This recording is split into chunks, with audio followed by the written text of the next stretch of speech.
জীবনে কখনো আমরা বিজয়ী হই, কখনো আমরা পরাজিত হই। কখনো সুখ আসে, আবার কখনো দুঃখও আসে। আর যখন দুঃখ আসে তখন আমরা আমাদের এই দুঃখ কারোর সাথে ভাগ করতে চাই। আমরা কারোর সাথে নিজের দুঃখ ভাগ করে নিই, আর সেই ব্যক্তি আমাদের দুঃখ নিয়ে উপহাস করে। তখন আমরা আরো দুঃখী হয়ে যাই। আমরা এই সংসারকে দোষ দিতে থাকি, কিন্তু এতে সংসারের কোনো দোষ নেই। ভুল আপনার যে আপনি কোনো কুপাত্রকে নির্বাচন করেছেন দুঃখ ভাগ করার জন্য। মনে রাখবেন, যদি আপনার শরীরে ক্ষতস্থান তৈরি হয় এবং সেই ক্ষত নিয়ে আপনি প্রত্যেক জায়গায় ঘুরে বেড়ান, প্রত্যেক বাড়িতে আপনি ওষুধ হয়তো নাও পেতে পারেন, কিন্তু সেখানে নুন আপনি অবশ্যই পাবেন।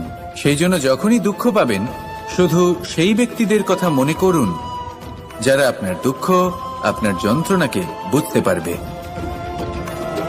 যারা আপনার সহায় হবার জন্য প্রস্তুত।